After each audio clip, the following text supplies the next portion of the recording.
퇴근길 라이브 증시 셔터맨 모셔보도록 하겠습니다. IBK 투자증권의 박근영 부장 함께합니다. 부장님 어서 오세요. 네, 반갑습니다. 네, 반갑습니다.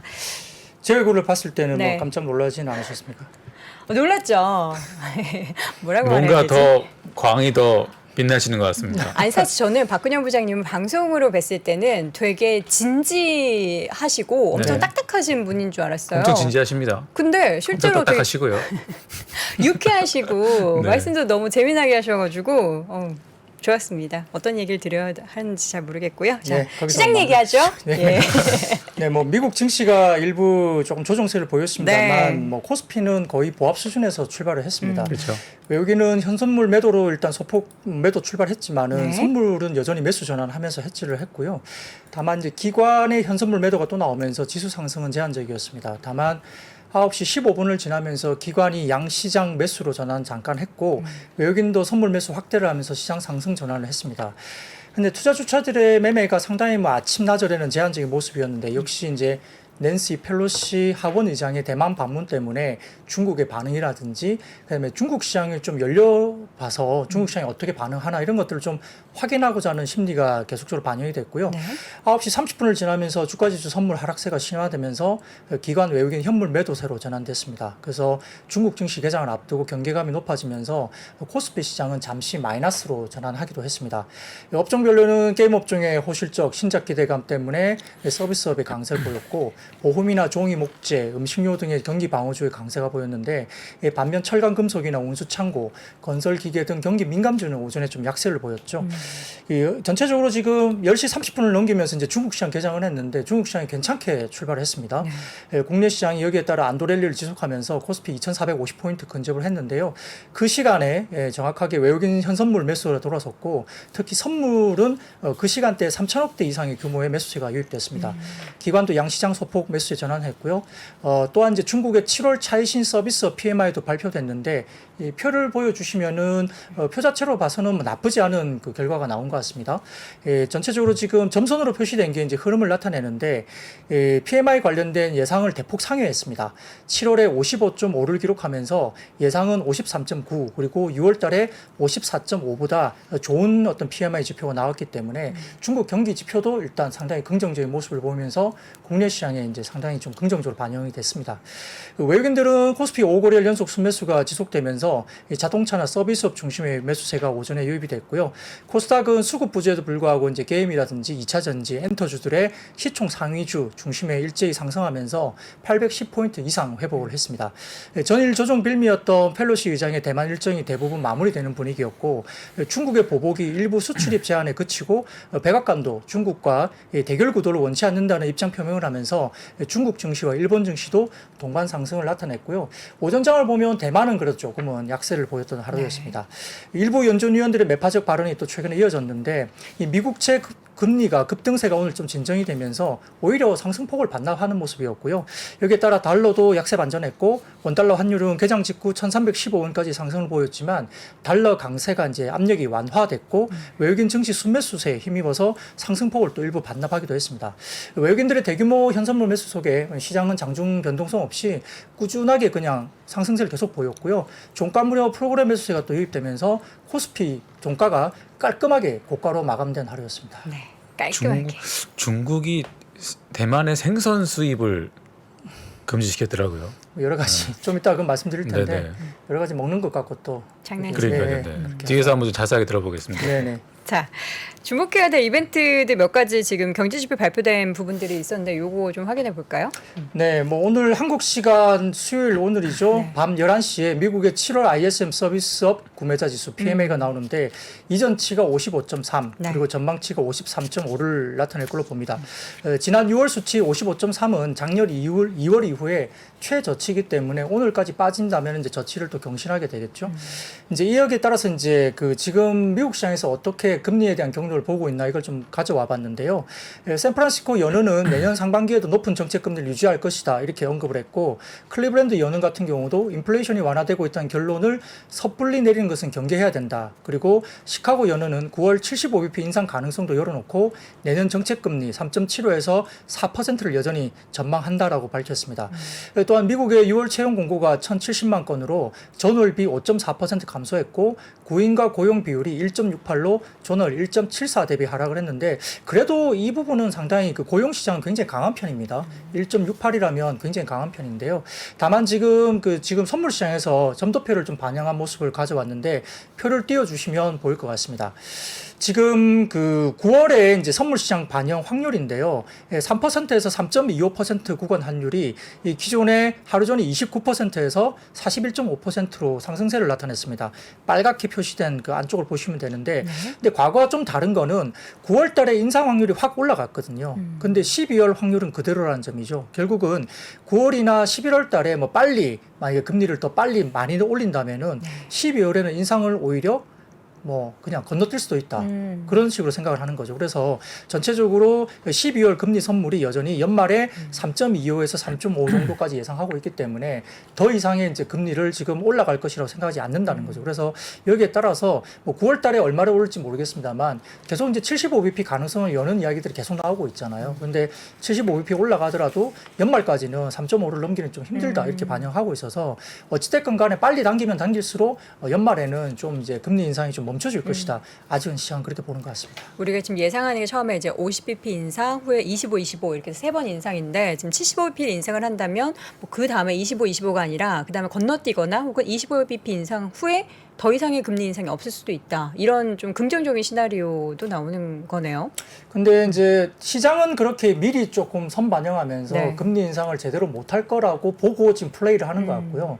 근데 이제 연준 인사들은 아직까지도 계속적으로 경계를 하는 멘트를 내고 있어요. 그렇죠. 네. 네, 쉽게 그렇게 예단하지 마라 계속 이야기를 하고 있거든요. 그래서 그 경고음을 날린 것에 대해서 시장이 이제 아차 싶을 때가 정말 나올 건지, 아니면은 경고음이 결국은 어느 정도 구도적인 부분에서 정말 실물 경기에 영향이 있다면은 그 정도 효과만으로 이제 시장이 조금 변할 수 있다.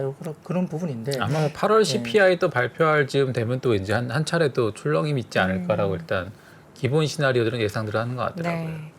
자, 금리 인상은 사실 뭐 뚜껑을 열어봐야 알기 때문에 계속해서 우리가 섣불리 예측하는 것보다는 나오고 나서 대응을 하는 게 맞는 네. 것 같습니다.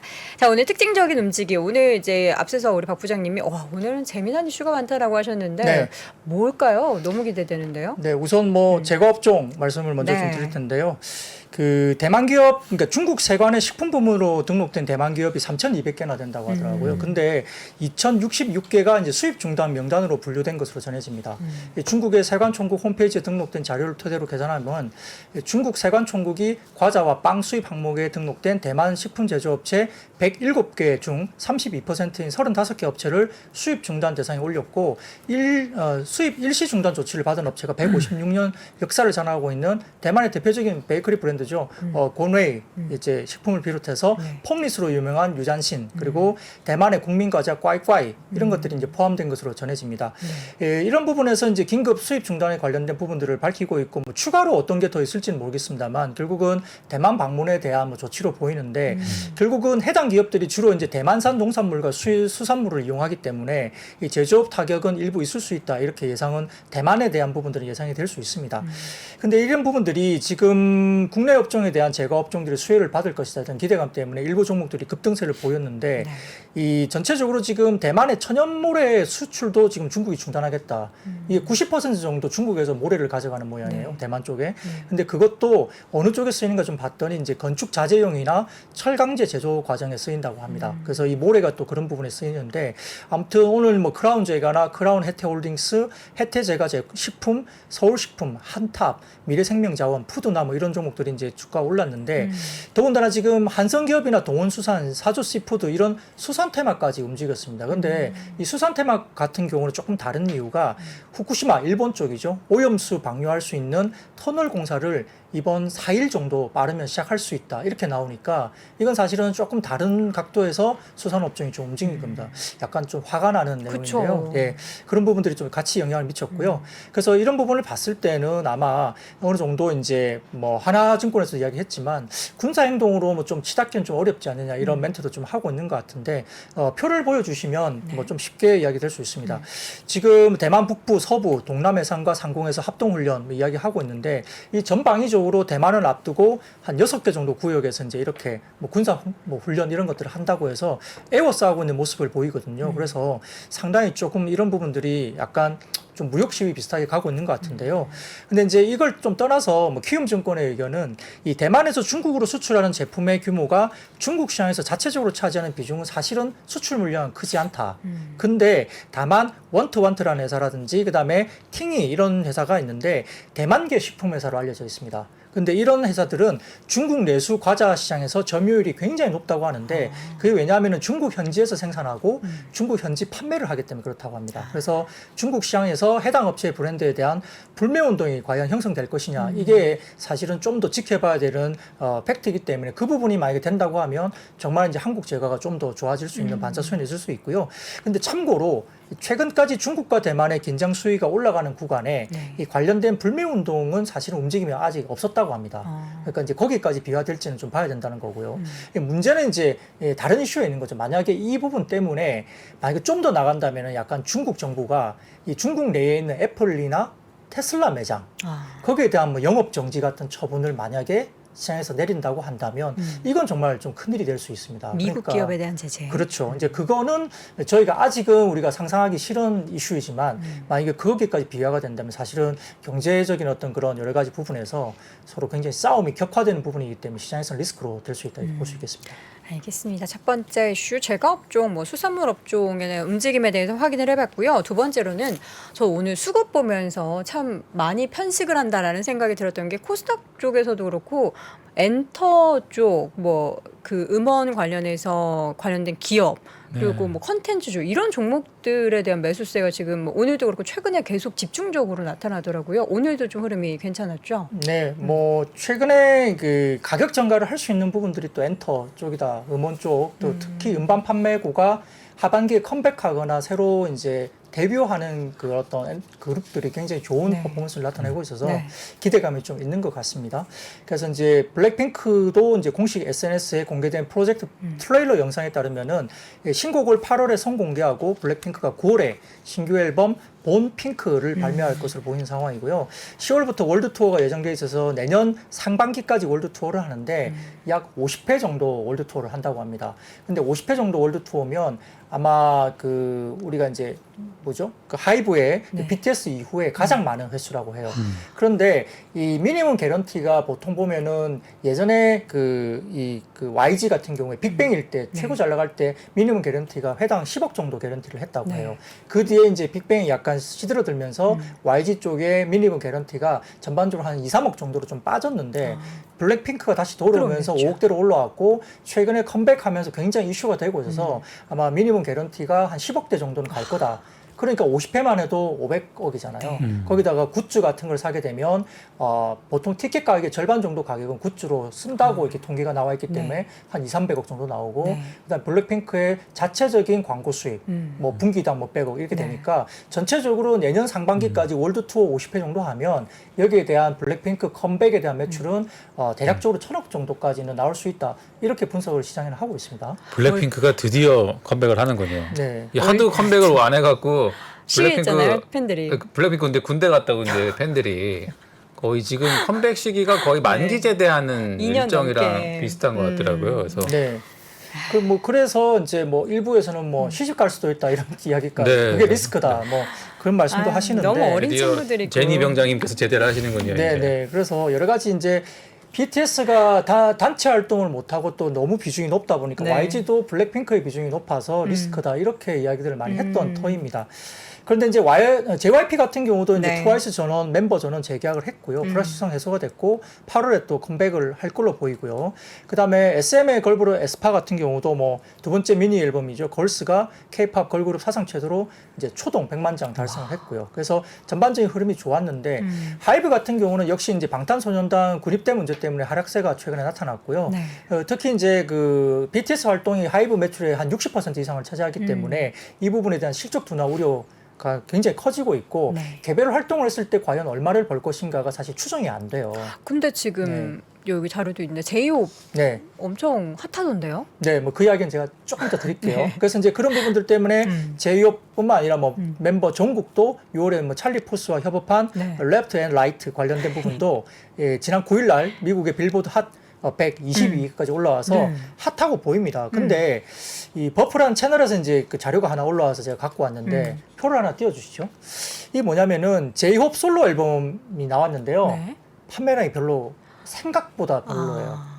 그러니까 뭐 이렇게 기대감이 얼마인지 모르겠지만은 이 초동 판매량 같은 경우가 이제 30만 장대 정도 네. 올라왔다고 합니다. 그러니까 한 뭐 8월 초까지 해서 한 35만 장 정도 팔았거든요. 네. 그러니까 솔로 앨범이 BTS 솔로 앨범인데 뭐 한 4일 정도 한 35만 장이면 약간 뭐 최근에 걸그룹이 뭐 이렇게 좀 파는 걸로 비해서는 좀 솔로 앨범에 관련된 폭발력이 기대감이 높았던 탓인지 모르겠지만 조금 생각보다 조금 아쉽다. 아쉽다 이런 생각을 하는 것 같아요. 그래서 네. 사실 이 전일 같은 경우에 하이브가 주가 꽤 많이 급락을 하기도 했습니다. 이런 어떤 단독 관련된 솔로 앨범에 대한 판매고가 생각보다 약간 뭐 좀 처진다 이런 생각을 사실 시장에서 하는데 이게 뭐냐면은 BTS 첫 솔로 주자이기 때문에 시장에서 되게 예민하게 본 것 같아요. 이게 첫 스타트인데 여기서 어떻게 끊어주느냐를 되게 보고 싶어 했고 확인을 하려고 했었는데 생각보다 조금은 좀 덜 팔렸다 이렇게 보는 것 같습니다. 네. 근데 이제 이 부분에 대해서 방어를 하는 논리는 뭐냐면 뭐 여러 가지 이슈들이 있는데요. 일단 7명 중에 첫 솔로 앨범이다. 그리고 두 번째는 이번 앨범은 실물 CD가 없고 디지털 예, 앨범이죠. 예. QR 코드 방식의 디지털 앨범이다.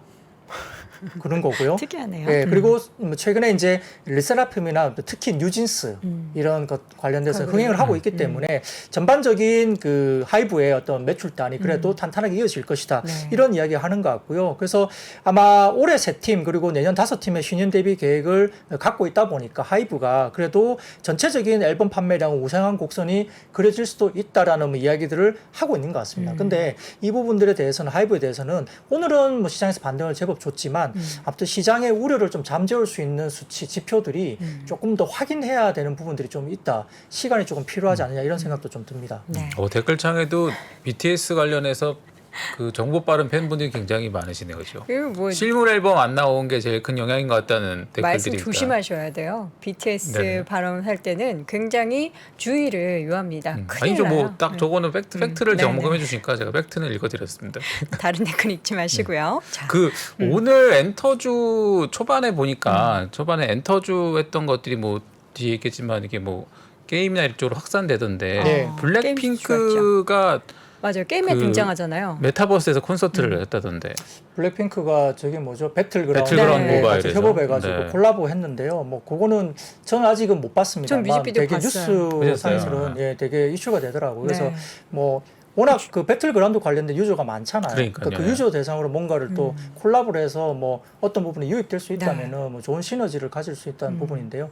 아무튼 뭐 그런 다양한 시도를 갖고 있기 때문에 일단 엔터사들은 일단은 만약에 오프라인 콘서트가 없었던 해에도 이제 온라인으로 굉장히 그 뭐랄까 매출액을 실제로 할 수 있다는 부분들을 보여줬기 때문에 온오프의 콜라보가 상당히 잘 된다는 점에서는 그리고 가격 전가가 그래도 아직까지는 가능한 섹터로 볼 수 있기 때문에 고밸류에도 불구하고 성장성에 대한 그러면 조금 그래도 점수를 주는 것 같은데 근데 이제 뭐 그런 것들이 하반기에 뭐 코로나 이슈 그리고 콘서트가 또 실제 될 수 있을지 일부 지금 SM 그룹의 일부 그룹은 멤버 한 명이 또 이제 코로나 걸리면서 콘서트가 취소되는 경우도 최근에 나타났거든요. 그러니까 그렇게 되면 매출단이 그게 확 없어지는 거잖아요. 아예 취소돼 버리니까. 그래서 일정이 잡혀 있는데 뭐 어떤 코로나 사태 때문에 뭐 아예 콘서트가 안 된다거나 그러면 기존에 이제 추정 매출치가 달라질 수 있기 때문에 그런 부분들은 하반기에 좀 유의해서 보셔야 될 것 같습니다. 네. 자, 이 밖에도 이제 2차 전지 관련해서는 뭐 여전히 뜨겁습니다. 사실 그동안 많이 소외됐었던 종목들도 요즘에는 좀 많이 올라오는 그런 분위기인데 오늘은 어떤 기업이 좀 좋았습니까? 네, 결국은 낸시 펠로시 하원의장 대방 방문 때문에 CATL이 북미 투자 발표를 연기 가능성 네. 이야기가 나왔거든요. 그러면 결국은 한국 셀업체가 반사 수혜를 받을 수 있다. 이런 기본적인 부분이 될 것 같고 네. 2위 업체인 LG 에너지솔루션 같은 경우가 특히 오늘 한 4~5% 정도 굉장히 강했던 이유도 2위 업체이기 때문에 그 반사 수혜에 대한 부분들이 전해지는 것 같고 거기에다가 또 삼성 SDI도 오늘 굉장히 괜찮았거든요. 2~3% 정도 올랐기 때문에 대부분 괜찮은 모습을 보였습니다. 다만 이제 CATL 같은 경우는 해당 투자 계획을 포기할 생각은 없는 걸로 알려져 있기 때문에 이게 또 어떤 영향을 미칠지는 좀 더 살펴봐야 될 것 같고요. 또한 최근에 이제 4만 개 리튬이온 배터리를 주력으로 이제 국내 업체들이 하고 있는데 국내 업체 같은 경우도 고객층을 다변하기 위한 방법으로서 LFP 관련된 배터리도 하겠다 발표를 하고 있는데 LG 엔솔이나 그 다음에 우리가 이제 뭐 관련된 여러 가지 회사들 SK온도 연내 LFP 배터리 개발 완료 목표를 하고 있기 때문에 이 부분에 대한 부분도 관련이 있어서 LFP 관련된 소재 쪽 관련된 종목들도 좀 움직임이 있었는데요. 또한 이제 에코프로 그룹도 실적을 발표했는데 굉장히 호실적이 나왔습니다. 표를 뭐 순차적으로 좀 띄워주시면 보일 것 같은데요. 에코프로 관련해서 지금 보시면은 뭐 매출액단이라든지 이익단 이런 부분들이 증가율이 전 분기 대비 그리고 전년 동기 대비로도 굉장히 급하게 많이 올라왔죠. 그래서 호실적이 나오고 있는 상황이고요. 그 다음 표도 보여주시면은 전반적으로 지금 2분기에는 북미나 일본, 유럽 등 글로벌 시장으로부터 수요가 확대가 계속되고 있다는 모습이 보여지고 있어서 분기별 실적 업사이드도 상당히 많이 나오고 있는 모습들이 실제 보이고 있죠. 그 다음에 세 번째 표를 한번 또 넘겨주시면 중장기 성장 전략을 보더라도 지금 누계 매출액을 본다면은 2022년 전체적으로 뭐 46조 원대에서 6월 달에는 59조 원대로 계속적으로 이제 누계 매출액이 전반적으로 올라오고 있죠. 그래서 중장기적인 성장성도 상당히 많이 보여주고 있는 모습이 보인다 볼 수 있겠고요. 그다음 네 번째 표를 보여주시면 전지 재료 사업에서 이 CMON 이 관련된 부분에서 4분기에 조기 양산 예정이다 이렇게 연 3만 톤 규모 정도인데 좀 빨리 공장이 돌아갈 거다 이야기가 나오는 것 같고 그다음에 이제 캠7 관련 경우도 지금 2021년 4분기 착공했는데 올해 4분기에 양산 예정이니까 이게 연간 5만 4천 톤 정도 규모입니다. 그러니까 조금 그 공장들이 4분기에 집중적으로 좀 빨리 당겨서 4분기에 양산이 들어간다는 거죠. 그래서 전체적인 부분에서는 이제 올해 하반기부터 추가적인 매출 업사이드에 관련된 부분들이 조금 모멘텀이 열린다는 점에서도 기대감을 갖고 있는 것 같고 다음 표 마지막 표 보여주시면 주요 이제 그 계열사들 손익 요약을 보여주는 부분인데 빨갛게 두 개를 이제 이렇게 점쳐져 있는데 네. 에코프로 같은 경우가 이제 자회사 현황들인데요. 에코프로 CNG 같은 경우는 지금 이게 우리가 보면 폐배터리 사업이잖아요. 그래서 그 부분이 상당히 중요한데 2분기에 램프업을 계속적으로 속도를 굉장히 빠르게 하고 있는 모습이 보입니다. 그리고 에코프로 이노베이션 같은 경우도 램프업이 진행되면서 매출과 이익이 퀀텀 점프를 보여줬고요. 추가 증설도 지금 에코프로 이노베이션이 지금 고려 중에 있다고 하기 때문에 어쨌든 성장에 대한 부분들이 워낙 지금 시장에서 성장이 좀 없는 시장이잖아요. 근데 이런 소재단에서 상당히 성장세를 보여주고 있다는 게 긍정적인 모습을 보여주면서 2차 전지 관련된 그리고 LFP 관련된 쪽도 움직였는데 뭐 파워넷이나 뭐 LNF, LG엔솔, 뭐 CIS, 아모그린텍 이런 종목들도 움직였고요. 또 우리 산업 같은 경우는 현대위아와 차세대 전기차 통합 열관리 시스템 개발 소식이 부각되면서 장중 급등세도 나타냈던 하루였습니다. 네, 2차 전지 관련된 종목은 뭐 돌아가면서 요소요소 계속 좋은 이야기들 다 지금 들리고 있어서 참 다행입니다. 자, 제가 지난주 수요일에 왔을 때 사실 그때 위메디였나요? 실적 네. 발표 후에 전반적으로 분위기가 찬물이 확 끼얹어졌었는데 오늘은 뭐 엄청 좋더라고요. 다 막 카카오 게임즈도 지금 두 자릿수대 오르고 좋은 소식 있는 건가요? 네, 이제 게임 같은 경우는 이제 중국 정부가 게임을 사실은 아편으로 규정하면서 규제를 많이 했고 판호를 안 열어줬는데 최근에 보면은 지금 판호 관련해서는 열리고 있습니다. 6월, 7월에 이어서 8월에도 게임 판호가 발급되고 있고요. 발급 상시화에 대한 기대감이 조금 커지는 분입니다. 근데 국내 같은 경우는 지금 게임 유저들이 많이 이탈했다 이런 자료들이 나오고 있어서 이 여러 가지 부분에서 성장에 대한 그리고 할 게임이 별로 없었다. 상반기에는 그런 느낌이 되게 많았는데 오늘 발표된 카카오 게임즈의 호실적도 이제 어느 정도 시장에 좀 긍정적인 영향을 분명히 미쳤습니다. 카카오 게임즈는 2분기 매출액이 3,387억 정도였고요. 영업이익이 810억이니까 전년 동기 대비 900% 올라왔고 순이익도 한 640억 원전이 나오면서 전년 동기 대비 이게 16,418%. 그러니까 어쨌든 순이익단이 엄청나게 늘어난 겁니다. 그래서 이제 지금 제가 찾아보니까 그 우마무스베 관련된 그 게임도 플레이스토어에서 매출 1위더라고요. 그리고 최근에 그 컨퍼런스 콜에서 오늘 이야기를 했는데 업데이트 이후에 트래픽이 30% 이상이나 증가를 했다고 합니다. 그러니까 지금 앱스토어에서 지금 전체적으로 매출 단위 1위다. 리니지를 제끼고 1위다는 거고요. 근데 오딘 같은 경우는 4분기에 공성전을 오픈할 거다 보는데 이 공성전이 또 굉장히 현질을 많이 하게 돼 있습니다. 이게 말 그대로 이제 성끼리 싸우는 건데 그죠. 길드라는 게 이제 서로 떼거지로 모여서 싸우는 거거든요. 거기에 되면 여러 가지 아이템이나 이런 것들을 강화하거나 서로 이제 그 멤버들이 다 강해야 돼요. 네. 그래서 공성전을 하게 되면 그 아이템 소비가 굉장히 많아져요. 그래서 공성전이 열리면은 또 이제 한 단계 레벨업이 됩니다. 공성전 하려면 업데이트를 해야 되니까요. 그런 부분이고요. 되게 잘하시네요. 그 라이온 하트 같은 경우가 이제 이 오딘 개발사인가였는데 빠르면 연내 또 IPO 하겠다 이런 이야기를 했기 때문에 여기에 대한 모멘텀이 되고 있는 것 같습니다.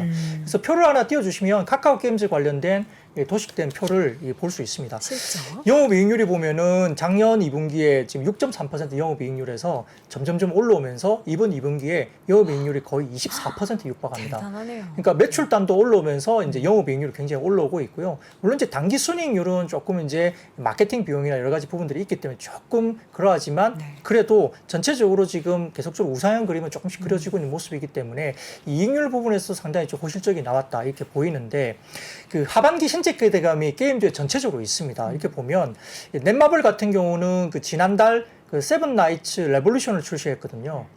표를 하나 사진 하나 띄워주시죠. 네. 그 다음 사진 보여주시면 이 재밌습니다. 게임인가요? 이 게임이고요. 이게 뭐죠? 제가 지금 하고 있는 아, 실시간 영상입니다. 이거 뭐 어떻게 하는 거예요? 예, 폴른 엔젤님이신가요? 네, 이게 이제 세븐 나이츠 레볼루션 제가 실시간 제 캐릭터거든요. 네. 이게 하루 반나절 정도 한 거예요. 시간이 지난 네. 거예요. 그러니까 출시한 날 저녁에 제가 다운로드 받았고 네. 그 저녁에 하고 그 다음 날 낮에 조금 해보고 저녁에 해보고 오늘 이제 온 건데 네. 제가 현질 한 번도 안 했습니다. 근데 지금 레벨이 지금 좀 전에 오기 전에 46레벨이거든요. 46레벨. 뭐가 폴른 높은 엔젤님의 거예요? 레벨은 46이다. 예, 46레벨. 그러니까 현금을 하나도 이제 현질을 안 한 거죠.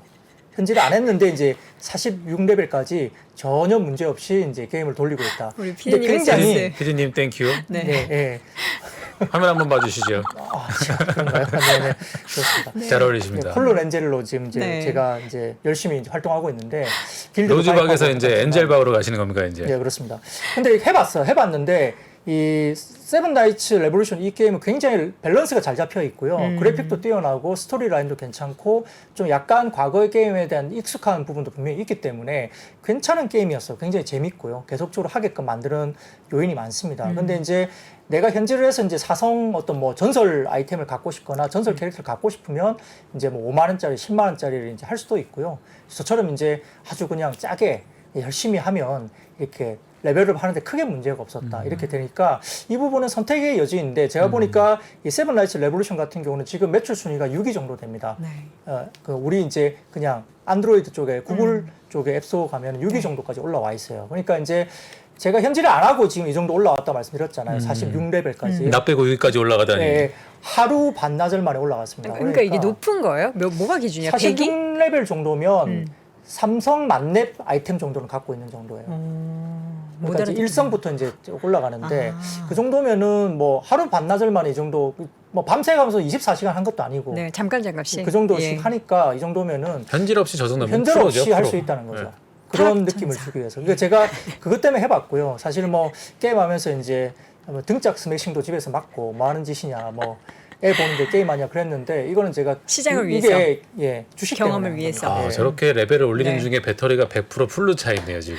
꽂고 하시는 거죠. 꽂고. 캡처 화면을 보니까 예, 그죠? 딱 꽂고 하시는 꽂아놓고 거죠. 하는 거죠. 이게 이게 빠지면 안 느껴지니까. 되니까. 의외로 계속 하니까 배터리 배터리 빨리 소모량이 닿죠. 꽤 많더라고요. 그래픽이 워낙 이게 좋아서 네네. 배터리 소모량이 많던데 아무튼 제가 해봤어요. 그러니까 이게 정말 현질을 해야 되냐. 왜냐면 우마무스배는 제가 안 해봤는데 어쨌든 1위니까 뭐 더 볼 필요는 없고 네. 전체적으로 지금 다른 게임들 중에 최근에 신작이 이제 어쨌든 넷마블 쪽에 나왔는데 그래서 그런 건지 모르겠습니다만 넷마블이 오늘 상승폭이 그렇게 크진 않았어요. 상대적으로. 그래서 조금 그런 부분이 있고요. 근데 컴투스 같은 경우 오늘 상승폭이 컸는데 이 서머너즈 워가 이제 16일 날 그 서머너즈 워 크로니클이 이제 공개가 됩니다. 이 서머너즈 워가 출시한 지 이후에 매출이 얼마인지 아십니까? 누적으로. 서머너즈 워라는 게임이 누적으로 최소 조단위 아닙니까? 네. 이 서머너즈 게임이 누적으로 출시 이후에 지금까지 글로벌 매출이 2조 7천억이에요. 2조 7천억. 게임 하나 가지고. 어마어마하게 근데 이게 모바일 팔린 게임이거든요. 거지. 엄청나죠. 대단하네. 예, 이 그러니까 게임 제작사는 이거 꿀단지 아닙니까? 꿀단지. 네. 저도 이제 한때 미쳐갖고 3년 동안 했는데 그때 현질도 했어요. 그렇긴 했는데 그때 이제 주식도 제가 하면서 같이 주식 예, 사고. 느끼면서 네. 주식도 투자해갖고 이제 수익도 내고 막 그랬던. 그 당시에 게임인데요. 거의 시대의 주식이었죠 그때. 네, 희대 주식이었죠. 네. 3만 원대 제가 들었던 주식이 20만 원 넘었으니까. 그러니까. 굉장한 주식이었는데. 현질할 만하네요. 예, 근데 이제 이 게임이 어쨌든 IP를 이용해서 하는데 그 서머너즈 관련된 100년 전쟁이라는 IP 게임이 있는데 네. 그거는 재미가 없어요. 제가 해봤는데 재미가 없고 현질을 굳이 할 필요도 없고 재미가 크게 없는데 이 크로니클이라는 게임은 이제 16일 날 오픈이 될 텐데 저도 해볼 겁니다만 과연 그때의 어떤 그런 아성을 다시 한번 갈 것인가에 대한 부분이 기대감이 좀 있습니다. 네. 그래서 이제 오늘 관련된 컴투스 관련된 종목도 꽤 많이 올랐습니다. 급등을 보였고요. 그러니까 카카오 게임즈는 이제 RS 라이즈 오브 가이던스라든지 그다음에 에버소울 이게 하반기에 또 출시 예정이기 때문에 최근에 카카오 게임즈 게임들이 꽤 괜찮았습니다. 오딘도 네. 괜찮았고요. 그다음에 이제 NC소프트웨어 크래프톤 같은 경우도 각각 TL 그다음에 칼리스토 프로토콜 이런 게임들이 또 차기작이 있기 때문에 4분기 기대감이 또 있습니다. 그래서 전체적으로 게임주는 어떻게 주로 매매를 하는 특성이 있냐면 기대감 때문에 주가를 먼저 땡겨요. 시장에서는 땡기고 이 출시 당일날 뭐 이렇게 대박 쳤다. 뭐 그러면 대부분 그때 팔거든요. 그러니까 그 전에 기대감에 땡기고 대박 칠 때 그냥 뉴스에 파는 그런 스케줄을 많이 하기 때문에 먼저 이제 뭐 서버가 뭐 다운됐다, 뭐 서버를 더 열었다, 막 이런 기사를 냅니다.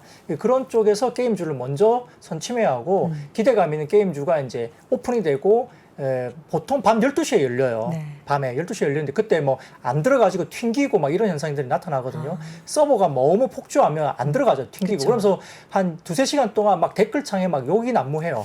뭐 그러면 이거는 이제 대박인 거예요. 그날 그렇죠, 안 들어가지니까. 그렇죠. 시스템적으로 준비가 된 것에 과부하가 걸린다 그런 건데 첫날 뭐 아주 스무스하게 잘 들어가진다. 이러면 이제 접속률이 별로 안 망이죠, 좋은 거죠. 이제는. 예, 그러니까 그런 것들도 느껴지는데 근데 주가는 이미 그런 기대감들을 미리 선반영해서 오르고 그렇게 되면서 다음날 되면 대부분 다 조금 팔고 나오는 어떤 그런 모습들이 많이 보인다는 점에서는 네. 게임주는 그렇게 조금 보시면 되겠습니다. 자, 이게 그 게임주. 댓글창에서 박 부장님께서 게임을 좋아한다고 오해하시는 분들이 있으신데 경험을 부장님은 위해서. 늘 이제 투자 분석을 위해서 체험을 하시는 거고요. 피부 관리도 그 그렇고. 질문 중에 그런 게 있는데 혹시 방산주 한번 체험해 주시면 안 되냐고. 탱크 한 대만 사서 제가 군대 지난번에 다시 한번 말씀드렸지만 방산주를 좀 체험해 달라지는데. 제가 파운드리 관련주 투자한다고 파운드리 인수를 못 하기 때문에 그리고 그렇죠. 또 반도체 관련주는 이제 들어갈 수가 없잖아요. 근데 이제 대부분 보면은 이제 자동차 같은 경우는 예를 들어서 저는 현대차를 안 사봤다 말씀드렸지만 신차 나오면 항상 시승을 해요. 네. 가서 그래서 신차를 타봐요. 타보죠. 예, 그래서 이제 경험을 해보고요. 그다음에 뭐 아시다시피 다른 쪽도 이제 많이 경험을 해보잖아요. 그래서 할 수 있는 것들은 네. 해보는 편이고요. 그렇다고 제가 아파치 얘기를 하겠습니까? 그렇죠. 그건 좀 아닌 거죠. 제가 네. 방산 체험가는 조만간 게스트로 섭외해서 저쪽 자리에 알겠습니다. 앉히도록 하겠습니다. 그렇다고 어떤 분은 군대 다시 가라는데 그것까지는 좀 힘들 것 같아요. 그렇죠. 지금 뭐 제니 병장님도 제대하던 마당에 지금 아우, 부장님이 가실 수는 없죠. 게임 얘기하면 날 셀 것 같고요. 네. 다음 섹터 한번 볼까요? 이건 저는 경험해보고 싶어요. 이제 빨리 자율주행. 자율주행. 네. 오늘 자율주행 관련주가 좀 네. 올라왔는데 그 중국의 실리콘밸리로 불리는 선전시가 굉장히 좀 빠릅니다. 그래서 중국이 항상 뭐 1등을 하는 뭐 그런 섹터들이 그렇게 많이 눈에 띄지는 않아요. 근데 사실 전기차나 이 자율주행 쪽은 사실 글로벌리 제일 빠른 것 같긴 합니다. 네. 그래서 지금 선전시 같은 경우는 당국의 허가를 받은 로보택시를 제한된 공간에서 운행하도록 한다 보이는데요. 레벨 4 수준의 자율주행 차량 운행이니까 상당히 높은 그런 레벨입니다. 그래서 선전시는 적극적으로 이제 그 자율주행 기술의 메카로 거듭나고 있는데 이 비아드를 포함해서 이제 바이두의 자율주행 사업 부분인 아폴로, 그다음에 도요타가 출자한 포니.ai라든지 알리바바가 투자한 오토X, 그다음에 르노와 닛산이 지분을 매입한 위라이드 이런 기업들이 전체적으로 자율주행 기술을 갖다가 선전시에서 굉장히 많이 하고 있다고 합니다. 그래서 지금 그 메카로 이야기되고 있는데 중국뿐만 아니라 다른 해외 국가도 자율주행 레벨 4로 가기 위해서 속도를 내고 있고요. 미국 같은 경우는 자동차 안전지군 규칙을 개정하면서 레벨 4 운행을 허가하고 있고 독일도 지금 지난해 레벨 4 상용화를 위한 그 자율주행 법을 또 제정했다고 알려져 있습니다. 그래서 전체적으로 지금 상당히 많은 자율주행 관련된 이슈가 이야기가 되면서 관련된 쪽이 이야기 나오고 있는데 관련된 종목으로 본다면은 좀 캠시스나 뭐 옵트론텍, 파인디지털, 퓨런티어, 모트렉스, 드림텍, 인포뱅크, 텔레칩스 이런 종목들이니까 이 자율주행 하다 보면 이제 카메라나 이런 쪽이 또 많이 연관이 됩니다. 그래서 카메라 개수가 많이 나오잖아요. 우리가 뭐 스마트폰에는 카메라 개수가 좀 한정되어 있지만 차에 들어가는 뭐 카메라는 한 10개에서 15개 이상 들어갈 거예요. 쭉 둘러야 되니까. 네. 그리고 이제 굉장히 해상도도 높아야 되는 그쵸. 거고요. 예, 그런 부분들이 이제 카메라 관련주들도 자율주행에서 뭐 인공지능 AI라든지 여러 가지가 있을 수 있겠지만 카메라 쪽이 사실은 또 개수가 많아진다는 점에서는 한번 확장될 수 있는 어떤 그런 이슈도 될 수 있겠습니다. 네. 지금 저희가 한 4개 섹터 남았는데 이 중에서 픽하시죠. 이건 꼭 해야 된다. 뭐 짧게 컨텐츠 말씀드리고 네. 선보까지도 말씀 네, 하나 네. 드리겠고요. 그 컨텐츠 관련주가 오늘 그나마 좋았는데 넷플릭스 탑10 비영어권 TV 주간 순위에서 한국 컨텐츠 4개가 탑10에 랭크됐습니다. 1위는 이상한 변호사 우영우, 그다음에 재밌죠. 4위가 환혼, 그리고 6위가 블랙의 이거 신부. 재밌어요. 예, 그리고 8위가 오마이 비너스인데 오마이 비너스는 옛날 2015년 작품입니다. 이거 진짜 예전 작품인데. 예, 진짜. 여기에 8위가 올라가 있습니다. 그래서 관련해서 뭐 스튜디오 드래곤이나 컨텐츠 중앙 같은 넷플릭스 관련된 종목들이 오늘 좀 좋았는데 롯데쇼핑 같은 경우도 최근에 한산 개봉을 했습니다. 일주일 됐는데요. 300만 돌파를 했고요. 예, 근데 최근에 이제 그 영화 관련 극장주들이 좀 빠진 적이 있습니다. 이게 왜냐하면은 외계 플러스 인이 굉장히 부진합니다. 예, 참패했죠. 참패 뭐 좀 그렇게 말하기는 좀 이런 감도 있지만 네. 아무튼 조금 기대감을 못 미치는데 외계 플러스 인 같은 경우에는 BEP가 770만입니다. 근데 지금 한 100, 한 2, 30만 정도 들어왔기 때문에 어떡해. 좀 쉽지 않을 것 같고요. 이게 원이던데요, 원? 네, 원이고 써있던데. 2부가 이부작이죠, 될 이게. 텐데 2부에서 좀 만회를 해야 될 텐데 아무튼 이 부분에 대해서는 조금 지켜봐야 될 것 같고 상당히 좀 새로운 기획이었기 때문에 그쵸. 조금 아쉬운 부분이 분명히 있습니다. 그리고 이제 한산 같은 경우는 저는 봤는데 국뽕이 차오릅니다. 네, 그리고 그 평일날 저녁이었는데 IMAX관을 꽉 찼어요. 한산하지 않던군요. 한산이 한산하지 않고요. 뭐 물론 정프로님 오셨나요 지금? 네. 일반관은 하고 모르겠습니다만 싶었어요. IMAX관은 완전히 이제 평일날에도 찼군요. 꽉 차 있고 한산이 이제 큰 산이라는 뜻이에요. 아, 큰 예, 한. 예, 오. 예. 그래서 이제 그런데 한산은 그 배급사가 이제 롯데 쇼핑, 네. 롯데 컬처 픽스, 피처스? 예, 그쵸. 그쪽이기 때문에 롯데 쇼핑이 관련주죠. 그래서 이제 이런 부분도 있고 이 관객 수가 많은 그 영화가 많이 나올수록 어쨌든 극장은 호재잖아요. 극장은 그러니까 이제 그쵸. 컨텐츠를 중앙 같은 경우는 메가박스 쪽에 있기 때문에 근데 CGV는 약간 투자하기가 만만치 않은 오버행 이슈가 있기 때문에 그런데 컨텐츠를 중앙은 조금 보셔야 될 것 같고 롯데 쇼핑도 롯데 시네마가 있으니까 그런 부분이 있을 수 있고요. 그 외에도 지금 비상선언과 헌트 이렇게 기대작이 개봉되고 있는데 비상선언은 조금 이제 그 약간 호불호가 있는 것 같아요. 비상선언은 조금 기대보다는 조금 호불호가 있는 것 전 같고. 좀 보고 싶던데. 네, 그리고 헌트도 지금 이제 예약이 되기도 하고 있기 네. 때문에 기대작들이 계속 나오니까 컨텐츠 부분은 여기에 따라 이제 극장주들은 좀 회복 국면에 있을 수 있다 볼 수 있습니다. 그 코로나 확산되면서 걱정했던 것 치고는 일단 여름 극장가의 관객 수는 견조한 편인 것 같습니다, 그렇죠? 그냥 네. 가는 거죠, 뭐. 한산은 2시간 반을 봤는데 완전 몰입감이 2시간 반 동안 계속 몰입을 저는 개인적으로 그렇게 보겠습니다. 예, 괜찮습니다. 말씀 보시고 듣고. 괜찮고요. 그다음 이제 마지막 좀 손해보험. 시간이 없으니까 네. 손보 이야기를 좀 드릴게요. 네. 그 손해보험사가 오늘 굉장히 괜찮았습니다. 생명보험보다는 손해보험사 좋았는데요. 그 2분기 자동차 보험 손해율이 70%가 유지되면서 생각보다 별로 안 나왔다. 그 율이 굉장히 낮게 형성됐다 하는데 코로나 확진자 수가 급감하고 2분기에는 사회적 거리두기가 완화됐으니까 네. 시장의 통행량이 굉장히 많았어요. 근데도 불구하고 손해율이 굉장히 낮게 형성된 거 아니냐 이렇게 보이는데요. 지금 커버리지 관련된 자동차 보험 손해율 추이를 보는 표를 하나 갖고 왔는데 보여주시면은 그 손해율이 굉장히 낮게 형성되고 있고 계속 빠지는 모습이 보입니다. 이게 지금 대신증권에서 나온 표인데 물론 이제 이 대신증권에서 이 표는 삼성화재와 현대해상, DB손보 이 세 회사를 갖고 왔는데 전체적으로 지금 손해율이 계속 빠집니다. 이렇게 낮은 손해율이 그 교통량이 증가하는데도 불구하고 손해율이 낮게 유지되는 이유는 복합적으로 대신증권에서 이야기를 하고 있는데 교통법 개정에 대해서 강화가 되고 있고요. 그다음에 차량이 고급화되고 전장화 확대가 되면서 에이다스나 이런 부품이 들어가니까 다소 이제 조금 사고가 좀 덜 난다. 그리고 차량 고급화에 따라서 대당 보험료 증가도 계속적으로 되고 있기 때문에 이렇게 이야기되고 있는 것 같습니다. 그래서 전체적으로 이런 부분에서 최근에 이제 뭐 민식이법이나 그리고 안전속도 5030 이렇게 강화되고 있는 법규 때문에 위반 행위의 범위가 확대되고 있다는 점도 여러 가지 부분에서는 이 손해율을 좀 낮추는 부분이 있는데요. 거기다가 지금 이야기가 나오는 게 그 전체적으로 기상 환경이 크게 악화가 안 되면 3분기도 손해율이 굉장히 좋을 것 같다 이렇게 보면서 특별히 손해율이 상승할 원인이 없다. 그래서 실적이 괜찮을 거다 이야기 계속 나오는 것 같고요. 더군다나 지금 최근에 이야기됐던 게 이게 백내장 수술건이 있습니다. 그렇죠. 네. 실손보험이 이슈가 많이 됐었죠. 네네. 그래서 4월부터 보험사와 금융당국 간에 정책 공조가 이루어지고 있는데 이 부분 때문에 청구 건수가 급감하면서 2분기 백내장 수술비로 지급된 보험금이 300억 원 미만으로 되는데 1분기는 회사당 700억 정도 수준이었다고 해요. 표를 가져오면 아예 쉽게 표시됩니다. 다음 표 보여주시면 이게 그 지금 주요 손보사 월간 백내장 수술 청구 금액 추이인데요. 3월이 이제 마지막으로 끝나니까 3월에 뭐 기하급수적으로 늘어났죠. 엄청나게 늘어났습니다. 근데 지금 4월, 5월, 6월 되니까 계속적으로 빠지잖아요. 그러니까 위험 손해율이 하락할 수밖에 없는 부분이고요. 특히 이제 현대해상 같은 경우는 2분기 접어들면서 이 부분이 5%포인트 가까이 급락하는 모습을 보이니까 이 부분들이 결국은 약간 그 백내장 관련된 수술 관련해서 약간 그 공조가 이루어지면서 굉장히 많이 이제 이게 빠지고 있는 거죠. 여기에 따라서 손해보험사들에 대한 부분들이 상당히 좋아지는 그림을 보인다.